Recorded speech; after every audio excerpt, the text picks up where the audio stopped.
नमस्कार विद्यार्थी मित्रांनो आपले सर्वांचे या ठिकाणी स्वागत। मी STI रोहिदास चोंदे पाटील आपले स्वागत करतो आणि सगळ्यात आधी सगळ्यांना मनापासून धन्यवाद करतो। आपण जे काही GK ची लेक्चर सिरीज, मराठी व्याकरण, PSI STI ASO कंबाईनची लेक्चर सिरीज याला जो काही सपोर्ट करत आहात त्याबद्दल सगळ्यात आधी सर्वांचे मनापासून धन्यवाद।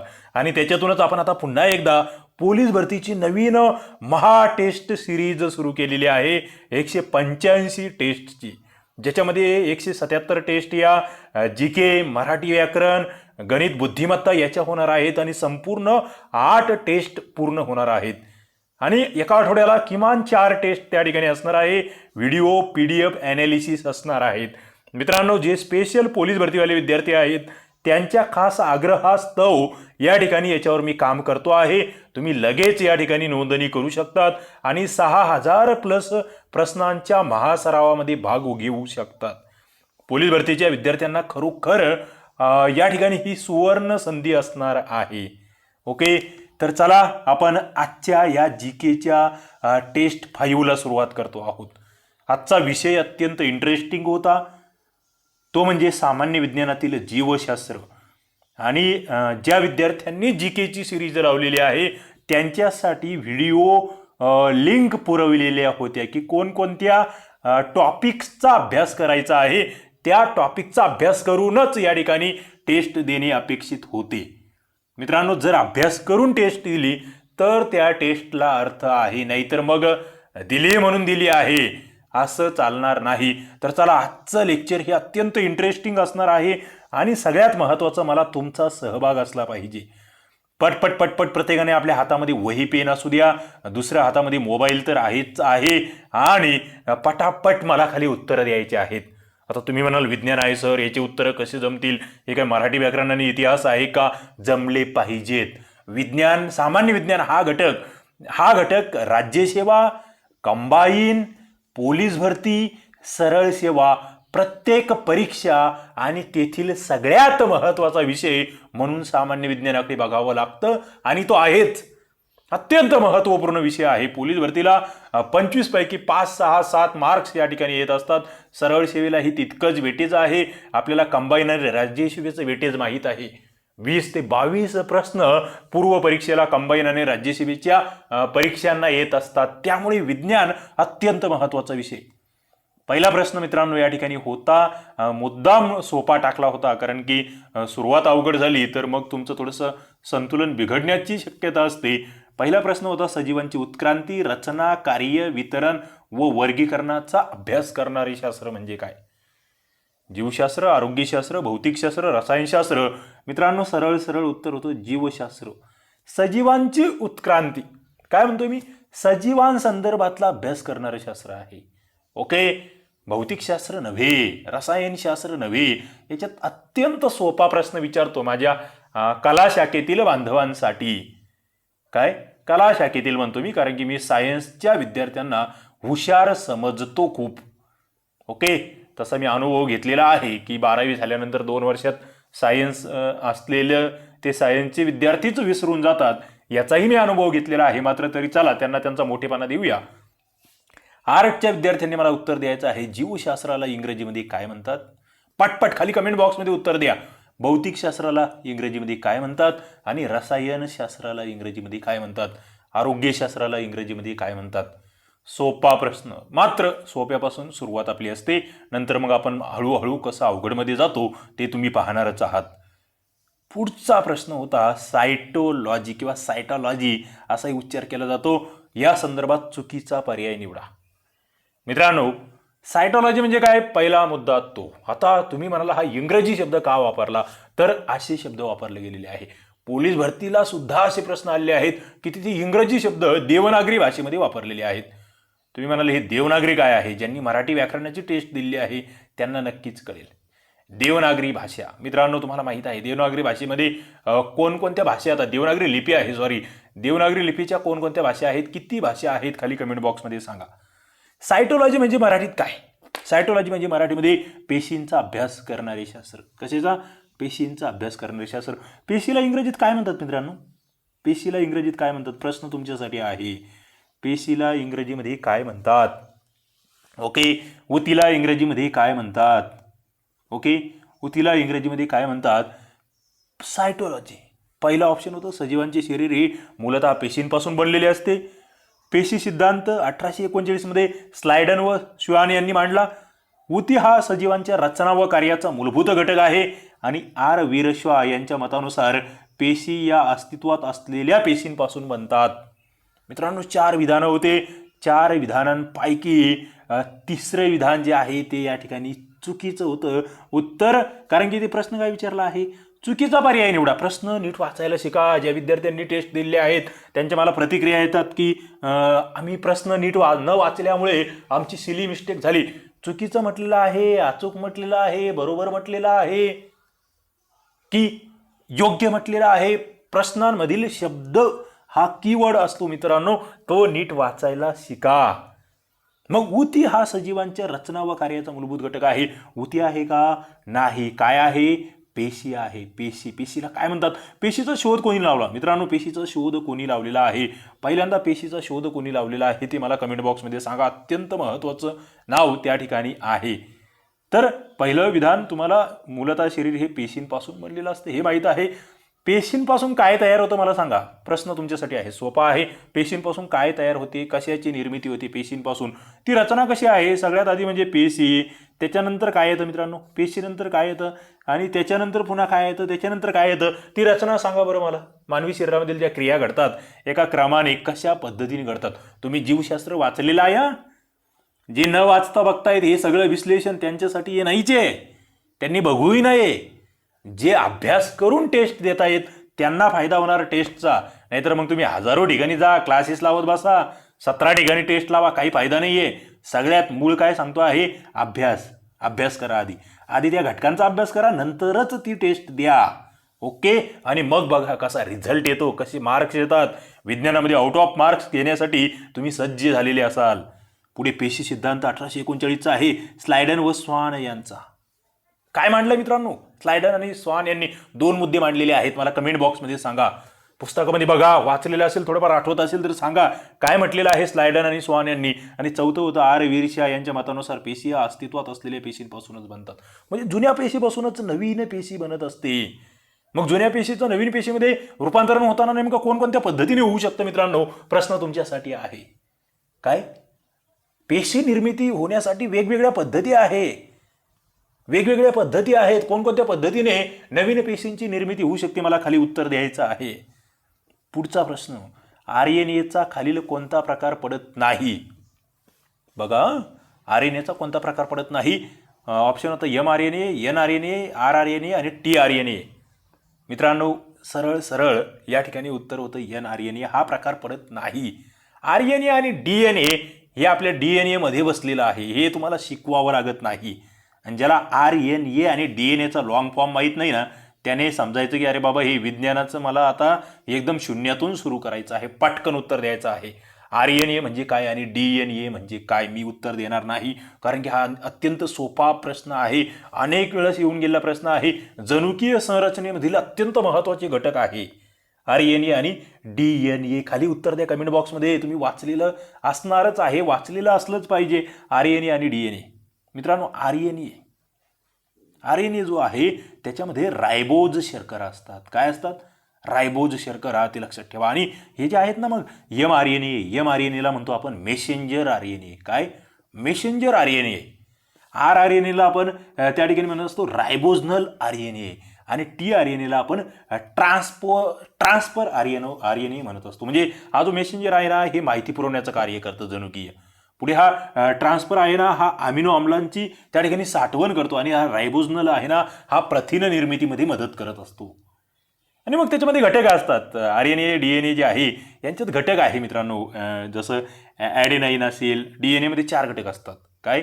DNA मध्ये याच्यावर प्रश्न आहेत. 4 घटक असतात. पहिला ॲडेनाईन, दुसरा थायमिन, तिसरा गुआनिन आणि चौथा सायरोसिल. त्याच्यानंतर RNA मध्ये तो थायमिनऐवजी युरासिल असतो. काय? युरासिल हा घटक आहे, तो त्या ठिकाणी असतो. म्हणजे नायट्रोजनयुक्त घटक किंवा नायट्रोजन बेस असं यांना म्हटलं जात असतं. लक्षात ठेवा, महत्त्वाचे मुद्दे आहेत. मला हे सांगा, इथे एक लहानसा प्रश्न आहे, RNA DNA यांची रचना कोणत्या शास्त्रज्ञांनी शोधून काढली? DNAची रचना म्हणतो मी विशेषतः. एक शास्त्रज्ञ वॅटसन होता आणि दुसरा कोणता होता? वॅटसन, त्याच्यासोबत दुसरा कोण आहे? कोणाचा सिद्धांत आहे मित्रांनो, आठवत असेल तुम्हाला? आणि हे कशातून आलेलं आहे हे सगळं? हा प्रश्न तरी क्रमिक पुस्तकातील आहे. आपलं जे ई बुक आहे ना, सामान्य विज्ञान सामान्य भाषेत, ते ज्यांनी वाचलंय का त्यांचे या ठिकाणी प्रश्नच चुकणार नाही. कारण की मुख्यतः क्रमिक पुस्तकं आणि इतर जे काही मागील प्रश्न आहेत विविध परीक्षांचे, त्यांचा आढावा तुम्हाला घेणं अत्यंत महत्त्वाचं आहे. काही संभाव्य प्रश्न कसे येऊ शकतात तेही त्या ठिकाणी माहीत असणं गरजेचे आहे. आणि ते आपल्या ई बुकमध्ये अत्यंत चांगलं कव्हर केलं आहे. कारण की आपण याच्यामध्ये 5वी ते 10वीचे जुने आणि नवे पुस्तकं जे आहेत त्याच्या पूर्ण नोट्स काढलेले आहेत. बऱ्याच विद्यार्थ्यांकडे ते आहेत, ज्यांच्याकडे नाही आहे ते खाली डिस्क्रिप्शनमध्ये लिंक आहेत, फोन नंबर आहे, त्यावर मेसेज करा, त्यांना भेटून जाईल. पुढे औषधी द्रव्य नैसर्गिक उत्पादन आहे. कोणते औषधी द्रव्य? मित्रांनो, प्रश्न महत्त्वाचा आहे. कोणते औषधी द्रव्य आहे जे नैसर्गिक उत्पादन आहे? मॉर्फिन, एम्पिसिलिन, क्लोरोक्विनाइन आणि फिनसायक्लिडिन. बघा, उत्तर या ठिकाणी होतं मॉर्फिन. मॉर्फिन हे औषधी द्रव्य आहे, नैसर्गिक औषधी द्रव्य. पण कशापासून बनतं मग हे मॉर्फिन? माहिती आहे तुम्हाला कशापासून बनतं? अफू. मित्रांनो, अफूची जी बोंडे असतात ना, अफूची बोंडे, त्याच्यापासून ही मॉर्फिन बनत असतं. आणि इतर कृत्रिम उत्पादनं आहे. याच्यामध्ये मला तुमच्यासाठी प्रश्न आहे, हा क्लोरोक्विन कोरोनाच्या कालावधीमध्ये फोकसमध्ये आलेला आहे किंवा चर्चा झालेली आहे. क्लोरोक्विनाइन जे आहे हे औषध नेमकं कशावर, कोणत्या रोगावर उपयुक्त ठरत असतं? कशावर? आपल्याला कोणती लक्षणं दिसली की त्या ठिकाणी याची गोळी तुम्हाला दिली जात असते? मला कमेंट बॉक्समध्ये खाली सांगायचं आहे. पुढे मित्रांनो, आता हे मॉर्फिन जर बघितलं तुम्ही, तर एक गुंगीचं औषध आहे, बरोबर? हे का नशाई करण्यासाठी लोक वापरतात. मग या मॉर्फिन सारखे आणखी इतर काही नावं तुम्हाला माहीत आहेत का? आणखी काही नावं माहीत आहेत का? नक्कीच कमेंट बॉक्समध्ये उत्तर द्या. पुढचा प्रश्न, फुलांमधील आवश्यक मंडळ कोणते? मुद्दाम थोडासा वेगळा प्रश्न घेतला मी. ओके, सरळ सेवा पोलीस भरतीला हा प्रश्न अनेक वेळा आलेला आहे, MPSCलाही आलेला आहे. फुलांमधील मंडळ तुम्हाला माहीत असले पाहिजे. एक फुल आहे, त्याची रचना आहे, ते कोणकोणत्या पद्धतीने कसं तयार झालेलं असतं ते माहीतच असलं पाहिजे. ओके, मग पहिलं ऑप्शन होतं निदल आणि परिदल, निदल आणि दल, तिसरं पुमंग आणि जायंग, आणि चौथं निदल पुंज आणि पुंकेसर. मित्रांनो, सरळ आहे. उत्तर काय आहे? पुमंग आणि जायंग. हे चुकायलाच नको होतं तुमचं. मला ती रचना सांगा. सगळ्यात बाहेरच्या भागात काय असतं फुलाच्या, नंतर मग मध्ये काय असतं, नंतर मध्ये काय असतं, मध्ये काय असतं, क्रम सांगा बरं. बाहेरून आतमध्ये फुलांचे त्या विविध अवयवांचा क्रम मला तुमच्याकडून अपेक्षित आहे. ओके, फुलं म्हणजे काय आहेत हो मित्रांनो? फुलं ही थोडक्यात जे सपुष्प वनस्पती आहेत, काय म्हणतोय मी, सपुष्प वनस्पती जे आहेत ना, त्यांच्या लैंगिक प्रजननाचे एकक आहे हे. फूल नसेल तर प्रजननच होणार नाहीये, हे नीट लक्षात घ्या. आणि मग त्याच्यामध्ये हे जे पुमंग आणि जायंग आहे मित्रांनो, याच्यामध्ये परागकण आणि अंडपेशी जे आहे यांचं त्या ठिकाणी निर्मिती होत असते, जे की फलनासाठी आवश्यक असतं. नीट लक्षात घ्या. मुद्दे नोटिंग करत चला, कमेंट बॉक्समध्ये उत्तर देत चला. फुलांमधील 4 घटक आहेत, माहीत असले पाहिजे. पुमंग आणि जायंग मी सांगितले, आणखी 2 सांगायचे आहे आणि क्रमाने सांगायचे आहे. फुलं कोणकोणत्या प्रकारचे असतात मित्रांनो? किती दलाचे फुलं असू शकतात? मला खाली कमेंट बॉक्समध्ये उत्तर द्यायचं आहे. पुढे आपण जातो आहोत. ड्रॉसेरा ही वनस्पती कुठल्या वर्गामध्ये मोडते? ड्रॉसेराबद्दल तुम्हाला माहीत असलं पाहिजे. प्रश्न क्रमांक 6 आहे. ड्रॉसेरा कुठल्या वर्गात मोडते? बघा, या ठिकाणी ऑप्शन होतं स्वयंपोषित, परजीवी, कीटकभक्षक, यापैकी नाही. ड्रॉसेरा ही कीटकभक्षक वनस्पती आहे, हे आधी लक्षात घ्या. ओके, आणखी इतर कीटकभक्षक कोणते आहेत? उत्तर द्या बरं कमेंट बॉक्समध्ये. ज्यांनी वाचलेलं असेल पुस्तक त्यांना उत्तर देता येतील. कीटकभक्षक. परजीवी वनस्पती कोणत्या आहेत? परजीवीचं एखादं उदाहरण तुम्हाला माहित आहे? स्वयंपोषित म्हणजे नेमकं काय, त्याचं उदाहरण एखादं माहित आहे? माणूस हा स्वयंपोषी आहे की परजीवी आहे? सांगा बरं कमेंट बॉक्समध्ये. अमिबा हा स्वयंपोषी आहे की परजीवी आहे? कमेंट बॉक्समध्ये उत्तर द्या. प्रश्न महत्वाचे आहेत ना, प्रश्नांची उत्तर द्यायला शिका. पटपट कमेंट आल्या पाहिजेत. तेव्हा समजतो मी की तुम्ही त्या लेक्चरमध्ये गुंग झालेले आहात, पूर्ण एकाग्रतेने लेक्चर ऐकता आहात. आणि तुम्हाला आता कळालं असेल की अभ्यास करून टेस्ट दिली तर किती मजा येते. मित्रांनो, मला मजा येते शिकवताना. तुम्हाला येते आहे की नाही मला माहीत नाही. मग ड्रॉसेरा मित्रांनो या ठिकाणी ड्रॉसेरेसी कुलामधील आहे. नोटिंग करून घ्या. ड्रॉशेरीशी कूल जी आहे त्याच्यातलं आहे. आणि काय होतं नेमक्या ड्रॉशेरीमध्ये माहिती आहे का? नेमकी प्रोसेस कशी घडते ती लक्षात घ्या. हे कीटक कसं भक्षण करतं तर याचा आकर्षक रंग आहे. नीट लक्षात घ्या. असे प्रश्न पुढे भविष्यात येणार आहेत. फार पोलीस भरतीला हे अवघड प्रश्न आता तयारी करून ठेवा. पोलीस भरती सरळ सेवावाल्यांनी ते काय म्हणतात, मला कमेंट्स येतात पोलीस भरतीवाल्यांचे वगैरे, ते मेसेज येतात, सर हे सगळं PSI STI SO साठी वाटतंय आम्हाला, हे आमच्या कामाचं नाही. अरे बाबा, कोणत्या जगात आहे तुम्ही? कोणत्या जगात आहेत? उद्या भविष्यामध्ये सगळे PSI STI SO चे राज्यसेवेचे विद्यार्थी पोलीस भरतीचे फॉर्म भरणार आहेत. हजारो विद्यार्थी आहेत ज्यांनी PSI STI SO च्या मुख्य परीक्षा दिल्या आहेत, राज्यसेवेच्या मुख्य परीक्षा, मुलाखती दिलेल्या आहेत. ते सगळे काय तिकडे सगळ्यांना तिकडे संधी आहे का? अजिबात नाहीये. मग ते सगळे खाली वेगवेगळ्या परीक्षा, तलाठी, ग्रामसेवक, पोलीस भरती सगळ्या देणार आहेत आणि अवघड पद्धतीचे प्रश्न निघणार आहेत. तुम्हाला त्यांच्यासोबत स्पर्धा करायची आहे. हे ज्याला कळतंय ना, पोलीस भरती सरळ सेवाल्यांना, तो टिकला, तो जिंकला. इतरांनी संपलं. इतरांनी जे म्हणतोय ना मला फक्त पोलीस भरती आहे की पोलीस भरती आहे, मला MPSCचे प्रश्न करायचे नाहीयेत, मला अवघड प्रश्नांमध्ये घुसायचं नाही, मला भीती वाटते, मी ते एखादे 2 नोट्स वाचत बसतो, फक्त ठोकळेच वाचत बसतो. मित्रांनो, रिअल सांगतो, ठोकळा अत्यावश्यक असतो, तो कोणाचाही असो. मात्र फक्त ठोकळा वाचून तुम्ही आता याच्या पुढे काहीच होऊ शकत नाही. हे लक्षात घ्या. तुम्हाला क्रमिक पुस्तकही वाचावं लागेल, चांगले संदर्भ पुस्तकं वाचावे लागतील. नाहीतर तुम्ही म्हटले चाललो दररोज उठलं की चाललो घेतलाय ठोकळा, तसं चालणार नाही. मी ठोकळा शिकवतो, मला कमेंट येतात, सर ठोकळा वाचून पूर्व पास होईल का PSI STI SO, किंवा ठोकळा वाचून फक्त पोलीस भरती पास होईल का? मी सरळ सांगतो, फक्त ठोकळ्यावर होत नसतं. ठोकळा अनिवार्य आहे, मात्र त्याच्यासोबत क्रमिक पुस्तकं, प्रत्येक विषयाचं एक एक चांगलं संदर्भ पुस्तक चांगल्या पद्धतीने वाचावं लागतं. नीट लक्षात घ्या. पुढे जाऊया आपण. ड्रॉशेरा आपण बोललेलो आहे. आकर्षक रंगाची पानं असतात, त्याच्यामध्ये चिकट द्रव्य असतं आणि ते कीटकांना त्या ठिकाणी भक्षण करतात. त्याच्यातून प्रथिनांची गरज यांची भागत असते. पुढचा प्रश्न आपल्याला बघायचा आहे. पुढचा आहे 7वा प्रश्न. मित्रांनो, पुढीलपैकी योग्य पर्यायाची जोडी निवडा. जोडी विचारलेली होती. थोडासा कंबाईनचा प्रश्न या ठिकाणी टाकलेला आहे आणि हे डोक्यातून खूळ काढून टाका. हे कंबाईनचं आहे, हे मुद्दाम टाकलं. हे पोलीस भरती सरळ सेवाले जे लोक यामध्ये समाविष्ट आहेत, कंबाईनचे आणि MPSC वाले सुद्धा परीक्षा देतातच आहे. मात्र हे पोलीस भरती सरळ सेवावाल्यांना सुद्धा या गोष्टीची जाणीव झाली पाहिजे की अरे मला हे अवघड प्रश्न आता सोडवावे लागतील. काळ बदललेला आहे. ओके, पुढीलपैकी योग्य पर्यायाची जोडी निवडा. पहिली होती लाल रक्तपेशी RBC द्विअंतर्वक्र, WBC अनियमित पेशी, तिसरी रक्तपिटिका द्विबहिर्वक्र आणि चौथं वरीलपैकी सर्व. मित्रांनो, प्रश्नाचं उत्तर होतं वरीलपैकी सर्व. आकार विचारलेला होता, आकार. लाल रक्तपेशी द्विअंतर्वक्र इंग्रजीमध्ये काय म्हणणार? सायन्सवाले हुशार विद्यार्थी असतात, त्यांनी उत्तर द्या. द्विअंतर्वक्रला इंग्रजीमध्ये काय शब्द आहे? सायन्सवाल्यांनी उत्तर द्यायचं आहे. ओके, दुसरं WBC. आता इथे RBCचा लॉंग फॉर्म सांगा. आता हे तुम्हाला सांगायची गरज नाही. RBC म्हणजे काय? लॉंग फॉर्म सांगा. RBC म्हणजे काय? पुढे WBC म्हणजे काय? लॉंग फॉर्म सांगा. WBC याला मराठीमध्ये काय म्हणतात? WBCला मराठीमध्ये काय म्हणतात? खाली कमेंट बॉक्समध्ये उत्तर द्या. पुढे RBCचा कालावधी किती असतो? किती दिवस त्या ठिकाणी RBC जिवंत असू शकतात? मी तुम्हाला एक उत्तर देतो आहे. RBC मध्ये केंद्रक नसतं, फक्त उंट त्याला अपवाद आहे. उंट आणि एक लामा नावाचा प्राणी आहे, ते अपवाद आहेत. पुढे WBC जी आहे ती अनियमित पेशी आहे. आकार कसा आहे? अनियमित. WBCचा लॉंग फॉर्म सांगा मित्रांनो, पटकन कमेंट करा. WBCला मराठीत काय म्हणतात? पटकन कमेंट करा. WBCचं कार्य काय असतं? कमेंट बॉक्समध्ये सांगा. मी सांगू? कार्य मी सांगून टाकतो. चला, जीवाणूवर हल्ला करणे. काय? जीवाणूंवर हल्ला करणे. आणि तिसरा मुद्दा असतो रक्तपिटिका, ब्लड प्लेटलेट्स. या WBCना आपण ल्युकोसाइट्सही म्हणतो, ब्लड प्लेटलेट्सला आपण थ्रोम्बोसाइट्स म्हणतो. मित्रांनो, WBC जे आहे ते 2 ते 4 दिवस जिवंत राहतात. ओके, 2 ते 4 दिवसाचं त्यांचं आयुष्य आहे.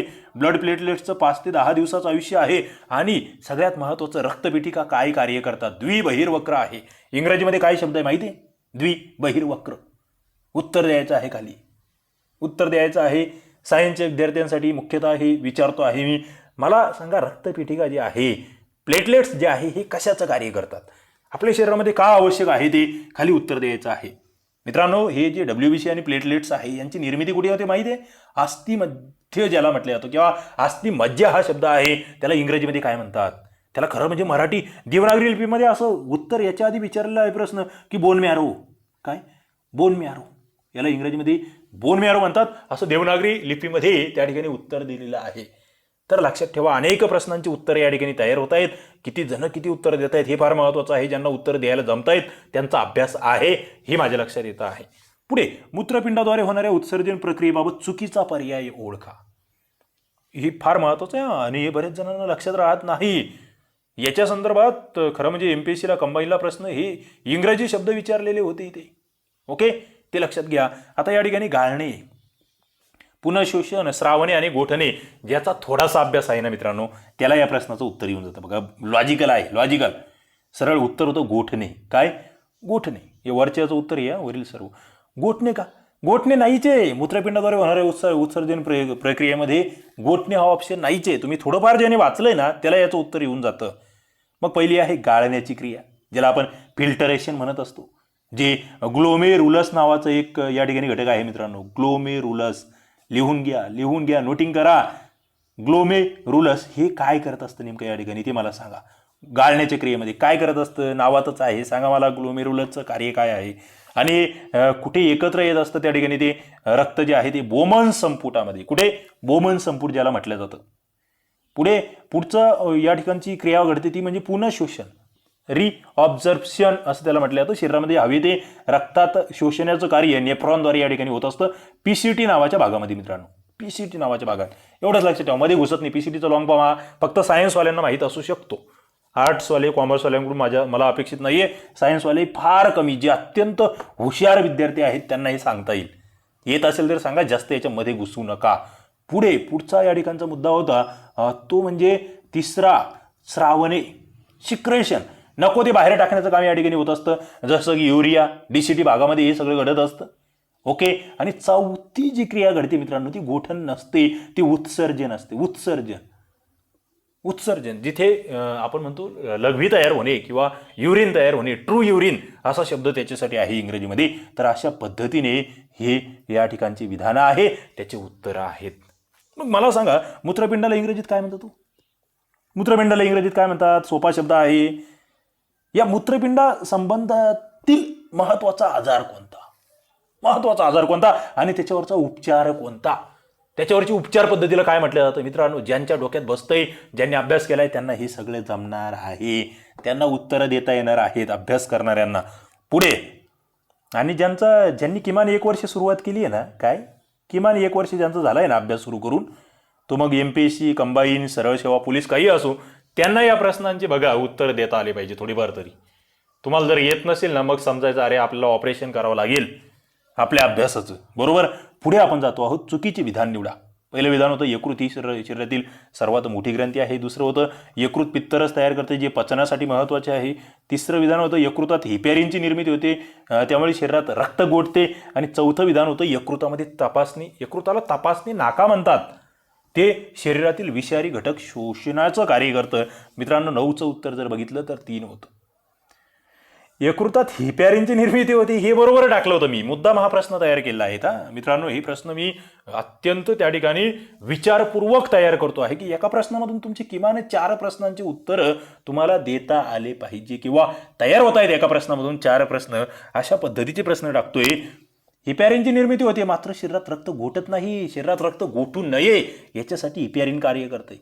आणि यकृत ही शरीरातील सर्वात मोठी ग्रंथी आहे, हे बरोबर आहे. यकृत पित्तरस तयार करते, तेही बरोबर आहे. पित्तरसाला इंग्रजीमध्ये काय म्हणतात मित्रांनो? सायन्सच्या विद्यार्थ्यांसाठी प्रश्न. पित्तरस जे पचनासाठी महत्त्वाचे आहे.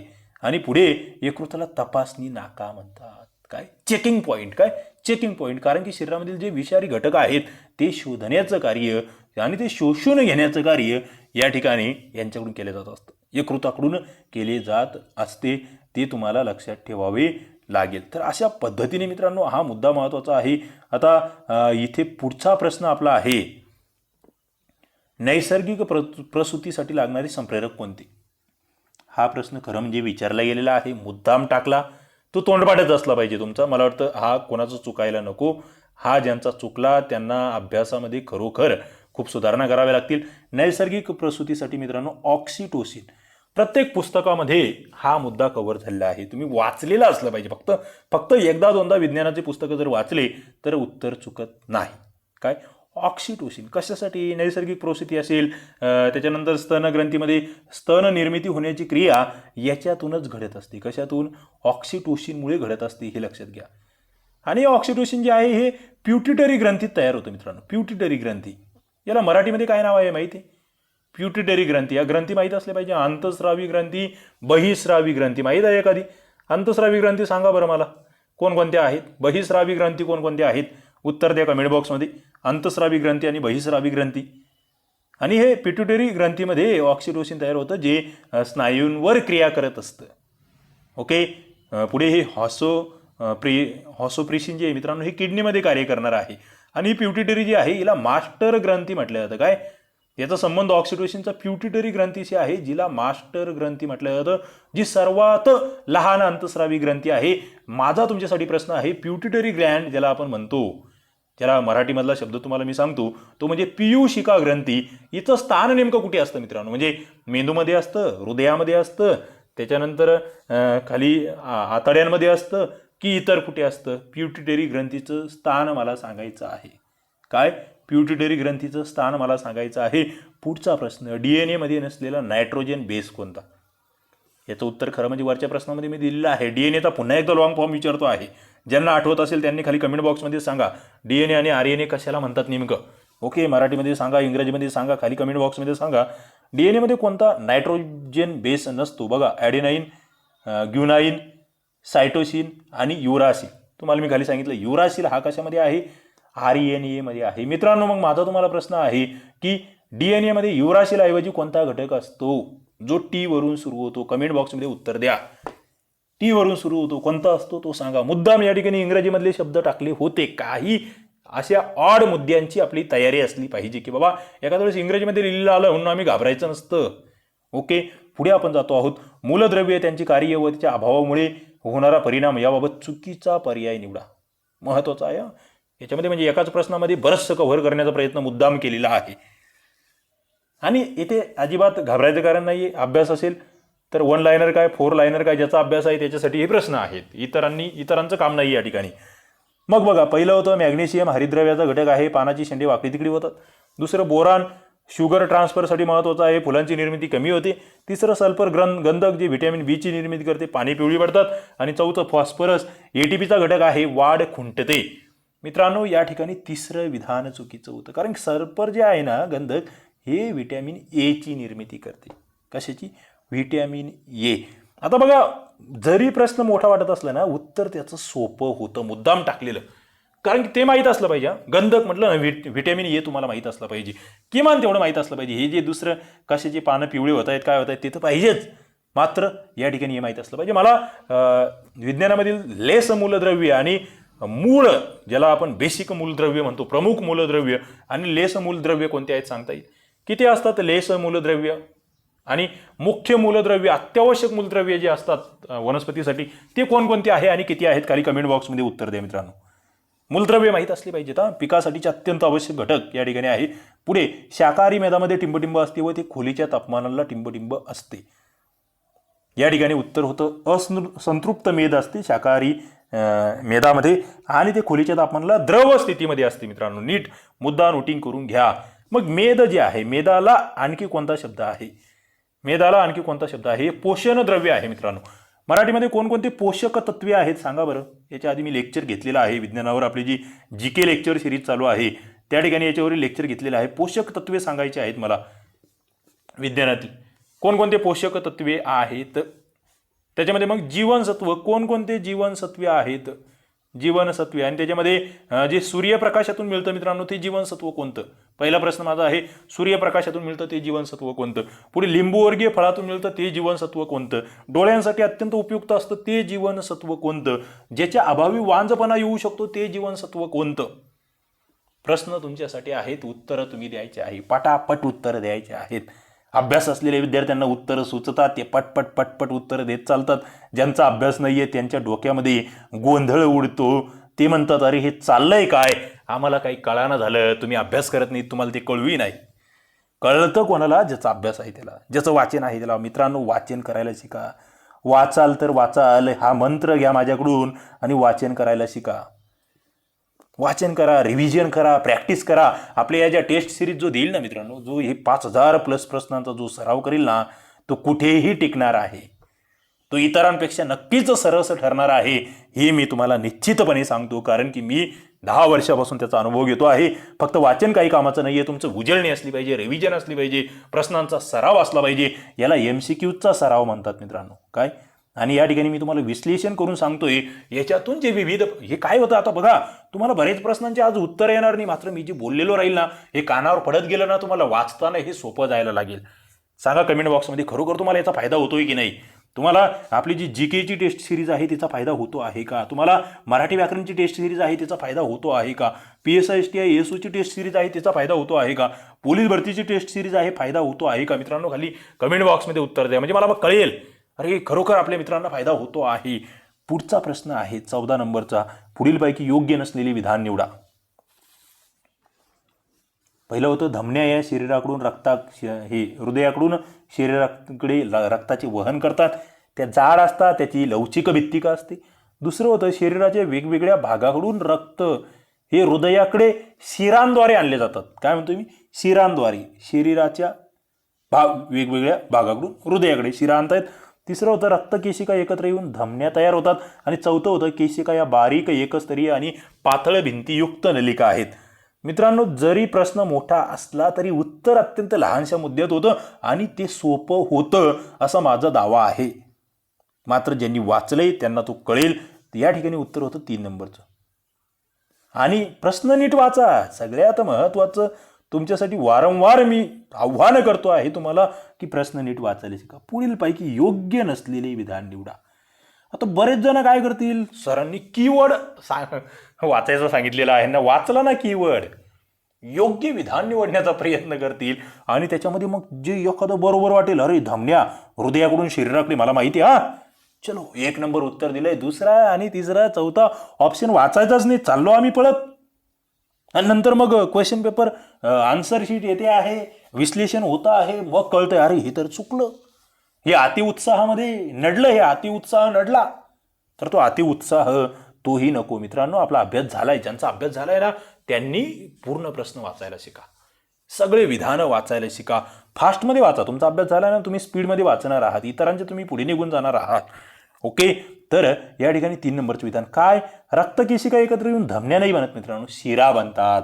काय बनतात? शिरा बनतात. आणि हे सरळ, हे बघा, धमन्या हृदयाकडून शरीराकडे रक्ताचे वहन करतात. त्याच्यानंतर शिरा शरीराकडून हृदयाकडे रक्त घेऊन जातात. आणि ह्या सगळ्यात बारीक असतात केशिका. काय? केशिका. आता मित्रांनो, तुमच्यासाठी या ठिकाणी काही प्रश्न या ठिकाणी तयार होत आहेत. ते म्हणजे हृदय जे आहे त्याच्यामध्ये हे सगळं घडतंय.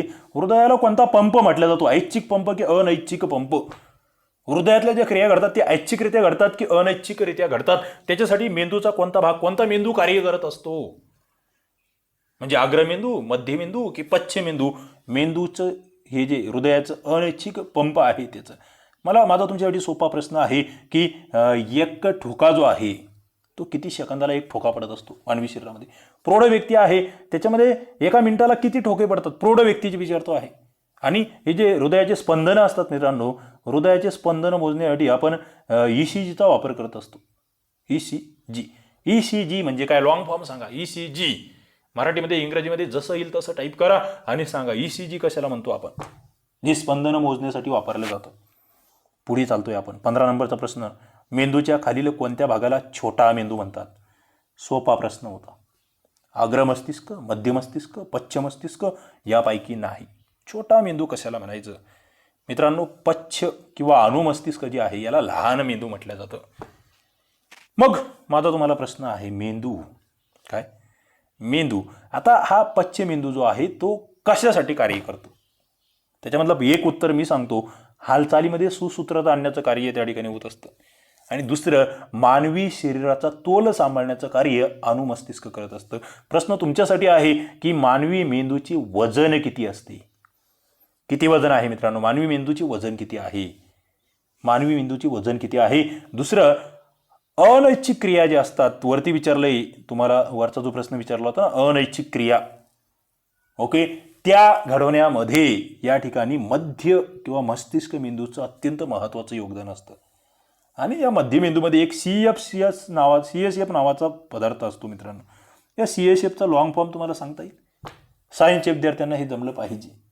ओके, CSF मुद्दाम विचारतो आहे. ज्यांना जमत नसेल त्यांनी नंतर नेटवर जाऊन हे सर्च करा, पुस्तकामध्ये सर्च करा, मात्र हे माहीत असलं पाहिजे. आता इथून पुढे मग या आग्र मस्तिष्क, मध्य मस्तिष्क आणि अनुमस्तिष्क मधील सर्वात मोठा भाग कोणता आहे मित्रांनो? मेंदूचा सर्वात मोठा मेंदू कोणता? सर्वात मोठा भाग कोणता? सगळ्यात महत्त्वाचा भाग कोणता ज्याच्यामध्ये स्मरणशक्तीचं कार्य चालत असतं? प्रश्न तुमच्यासाठी आहे, उत्तर द्यायचे आहेत. ज्यांनी वाचलेलं आहे त्यांना नक्कीच उत्तर येणार आहेत.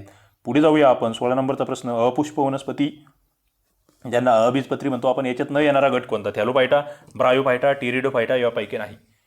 सरळ आहे, तीनही गट अबीजपत्रीमध्ये येतात.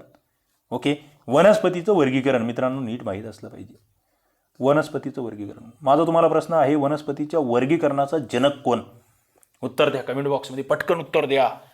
आणि त्याने मग कोणती पद्धती वनस्पती वर्गीकरणासाठी वापरली त्या पद्धतीचं नाव मला सांगा. वनस्पती वर्गीकरण. ओके, वनस्पती गटात न बसणारा शब्द या ठिकाणी आपण अपुष्पचा. आता बघा, वनस्पतीमध्ये 2 गट पाडतात मित्रांनो. पहिला असतो अपुष्प वनस्पती आणि दुसरा असतो सपुष्प वनस्पती. अपुष्प वनस्पती काय? ज्यांना फुले येत नाही. सपुष्प म्हणजे ज्यांना फुले येतात. सपुष्प म्हणजे पुन्हा 2 भाग आहेत मित्रांनो, अनावृत्तबीजी आणि आवृत्तबीजी. आवृत्तबीजीमध्ये काय असतं माहिती आहे? ज्याच्यावर आवरण आहे, मग त्याच्यामध्ये बीज किती आहेत त्याच्यावरून 2 प्रकार पडतात. कोणकोणते पडतात बरं? आवृत्तबीजीमध्ये बीजावरून म्हणजे एक बीज असेल तर कोणता प्रकार, आणि त्या ठिकाणी 2 बीज असेल तर कोणता प्रकार पडतो? कमेंट बॉक्समध्ये उत्तर द्या. आवृत्तबीजीचे 2 प्रकार मला सांगायचे आहे, पटकन सांगायचे आहेत. पुढे आपण जातो आहोत. 17 नंबरचा प्रश्न, वनस्पती वर्गीकरणासंदर्भात चुकीचा पर्याय निवडा. त्याच्या पद्धती तुम्हाला बोललोय ना मी, त्या एच विटाकर पंचसृष्टी पद्धती, थिओफ्रेस्टस द्विनाम पद्धती, कार्लेनियस वर्गीकरणाचा जनक, एचर अबीजपत्री आणि बीजपत्री.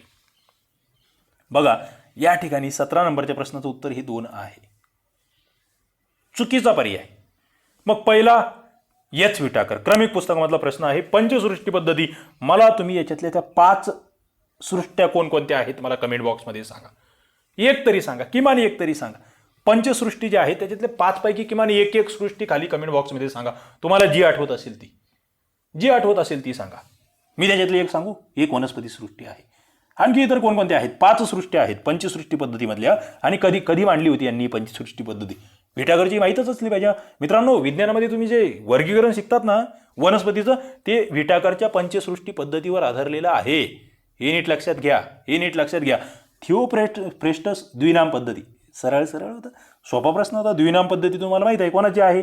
कार्लिनियस, जो काय आहे वर्गीकरणाचा जनक आहे. ओके, मग त्याने त्या द्विनाम पद्धतीमध्ये जाती आणि प्रजाती. मित्रांनो, आधी जाती असते की प्रजाती असते? द्विनाम पद्धतीमध्ये 2 नामं आहेत, एक जाती आणि एक प्रजाती. आधी जाती की प्रजाती, नंतर जाती की प्रजाती? मला कमेंट बॉक्समध्ये उत्तर द्यायचं आहे. वाचन केलेल्यांना उत्तर येणार आहे. पुढे थिओफ्रेस्टस चुकीचं आहे. मग थिओफ्रेस्टसने काय शोधलं ते आपल्याला माहीत असलं पाहिजे की नाही? माहीत असलंच पाहिजे. त्याने वृक्ष, झुडपे आणि शाख असं वर्गीकरण केलं आहे वनस्पतीचं. काय? थिओफ्रेस्टसने वृक्ष, झुडपे आणि शाख. पुढे आणखी अरिस्टॉटल सुद्धा तुम्हाला येईल, तुम्ही पुस्तकं वाचले तर. अरिस्टॉटलने काय वर्गीकरण केलं आहे मित्रांनो? अरिस्टॉटलच्या बद्दल सांगा बरं. त्यांनी प्राण्याचं वर्गीकरण केलं, जलचर, खेचर, भूचर, उभयचर. कोणी? अरिस्टॉटल हा कशाचा जनक आहे माहिती आहे तुम्हाला?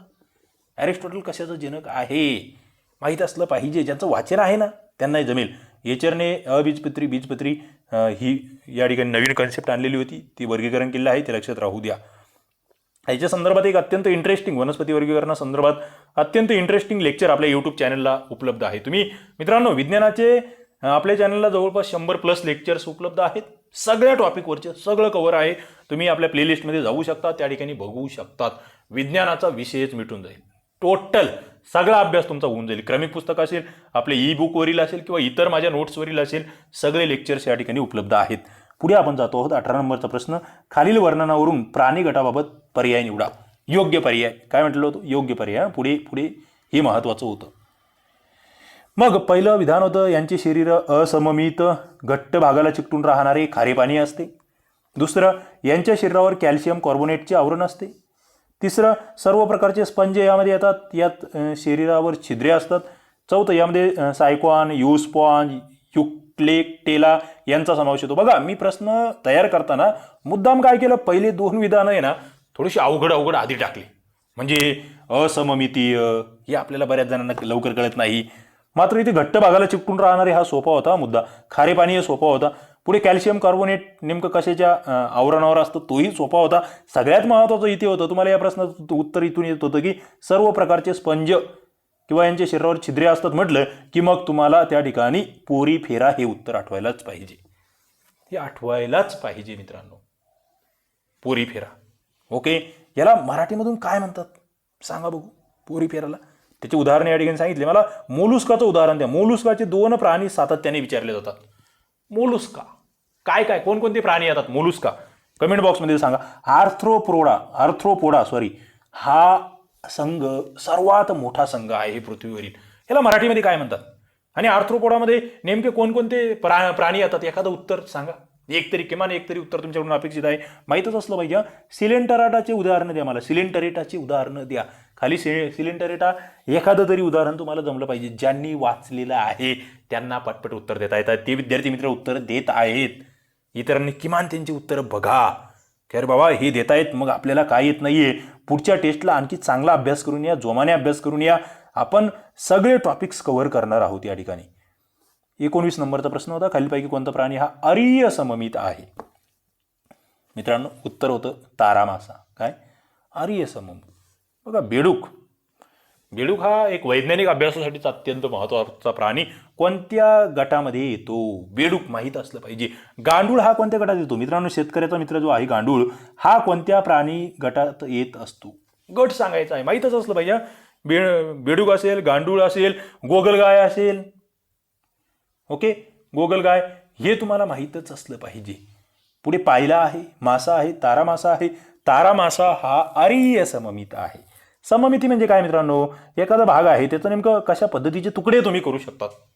त्याला असं कापलं मध्यभागी तर दोन्हीकडे सारखे होतील का. समजा माणूस आहे, असं मध्यभागून जर 2 भाग केले तर इकडे सारखंच आहे, त्याचे दोन्हीकडे एक हात जाईल, पाय जाईल.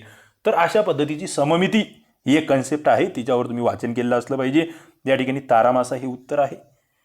तारा मासा जर तुम्ही बघितला तर एक त्याला स्टारफिश असं म्हटलं जातं. काय स्टारफिश, त्याची हालचाल ही नलिकापादाद्वारे होत असते. संघ जर म्हणाल त्याचा तर इकायनोडर्माटा आहे. इकायनोडर्माटा नीट लक्षात घ्या. असे संघ तुम्हाला बेडूकचे माहीत असले पाहिजे, पायलाचे माहीत असले पाहिजे, माशाचा असलं पाहिजे. मासा हा कोणत्या वर्गात येतो ते मला सांगा. तारा मासा इकायनोडर्माटा. ओके, आणि याच्यावर मग कवच कशाचं असतं मित्रांनो, कवच कशाचं असतं वरती मी सांगितलेलं आहे बघा. वरती एक शब्द येऊन गेलाय, त्याचं कवच जे आहे त्या संदर्भात. कवच उत्तर द्या, खाली उत्तर द्या. आणि हे आढळतात कुठे तर सागरामध्ये आढळतात. पुढचा 20 नंबरचा प्रश्न आहे, ॲर्निथॉलॉजी म्हणजे काय.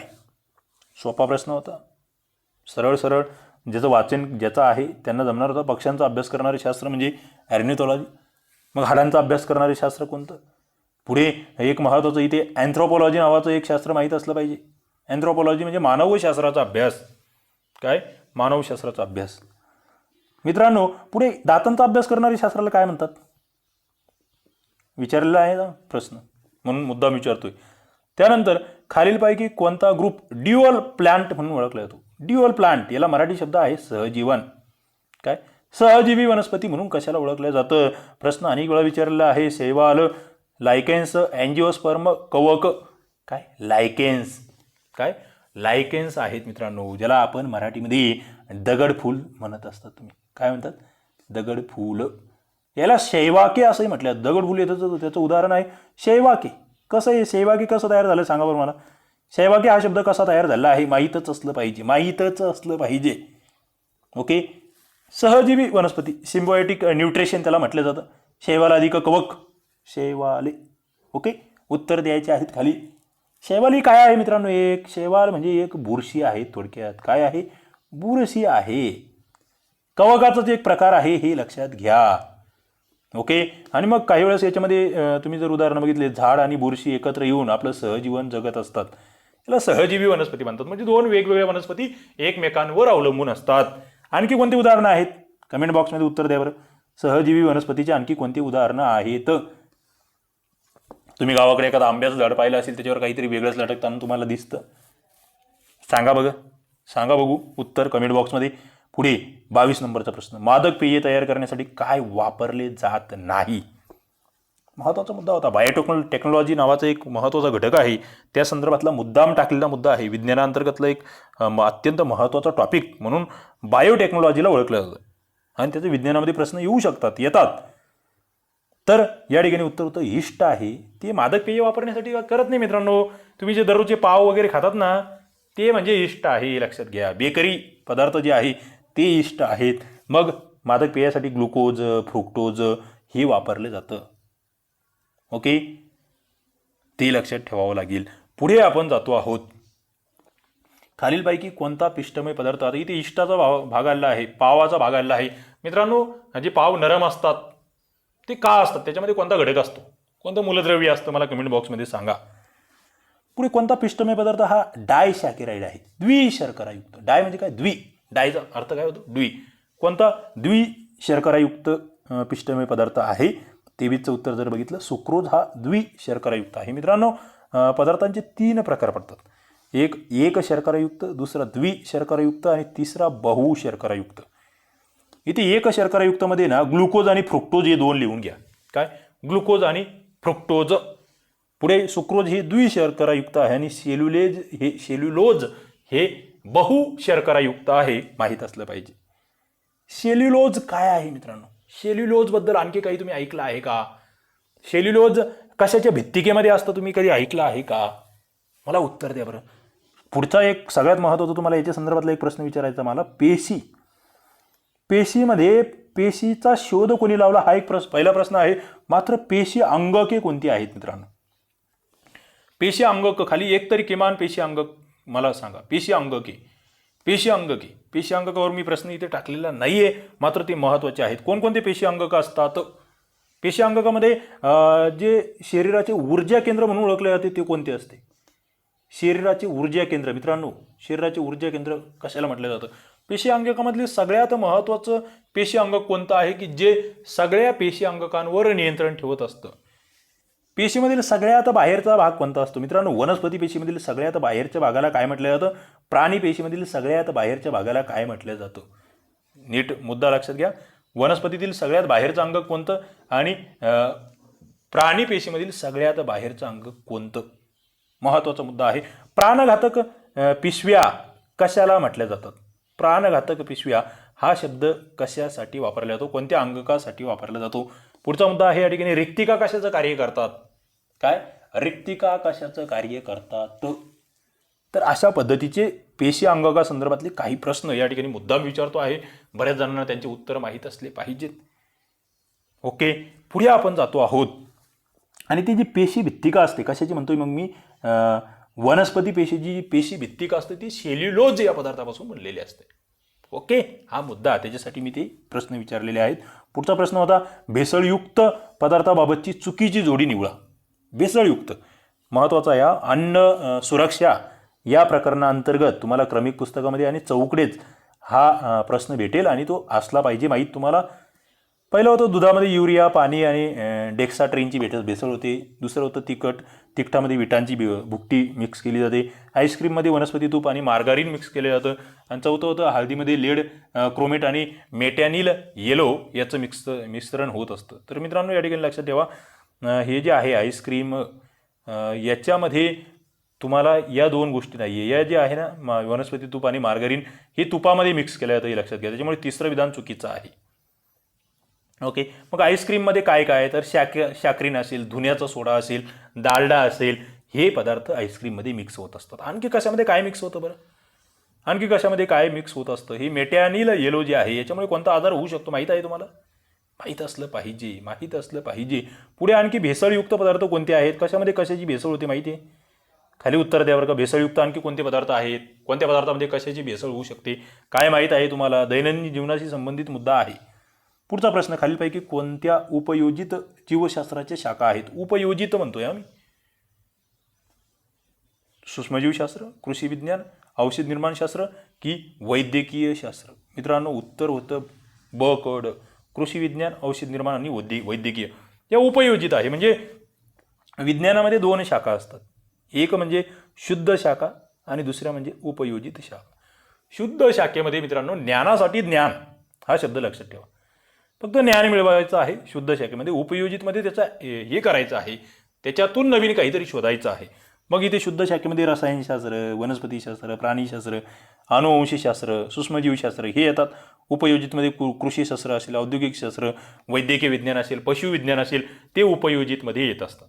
तर अशा पद्धतीने मित्रांनो या ठिकाणी तुम्हाला उपयोजित शास्त्र माहीत असले पाहिजे. विज्ञानाचे 25 प्रश्न घेतलेले आहेत, त्याच्यावर अनेक प्रश्न तुम्हाला विचारले, तुम्ही उत्तरं दिलेली आहेत. अत्यंत चांगला अभ्यास तुम्ही करता आहात आणि सिरियसली अभ्यास करता आहात. चला या ठिकाणी सर्वजण आलात, सगळे या ठिकाणी हे व्हिडिओ बघता आहात, आम्हाला खूप सारा प्रतिसाद देत आहात आणि ई बुक्स आणि टेस्ट सिरीजला तुम्ही जो प्रतिसाद देत आहात त्याबद्दल पुन्हा एकदा तुमचे धन्यवाद. असेच या ठिकाणी अभ्यास करत राहा मित्रांनो, यश नक्की तुमच्या हातामध्ये येणार आहे. ओके, तुम्हाला व्हिडिओ आवडला असेल तर नक्की लाईक करा, आपल्या मित्रांना शेअर करा, आपल्या मित्रांना सांगा या टेस्ट सिरीजबद्दल तुमचा कसा सराव होतो आहे ते विचारा त्यांना या टेस्ट सिरीजमधील प्रश्न, आणि त्या ठिकाणी तुम्हीही हुशार आहात, तुम्हीही कोणापेक्षा कमी नाही हे दाखवून द्या. तुम्हाला हे व्हिडिओज असेच बघायचे असेल, पुढे लाईव्ह लेक्चर्स बघायचे असतील तर आमच्या चॅनलला सबस्क्राईब करा.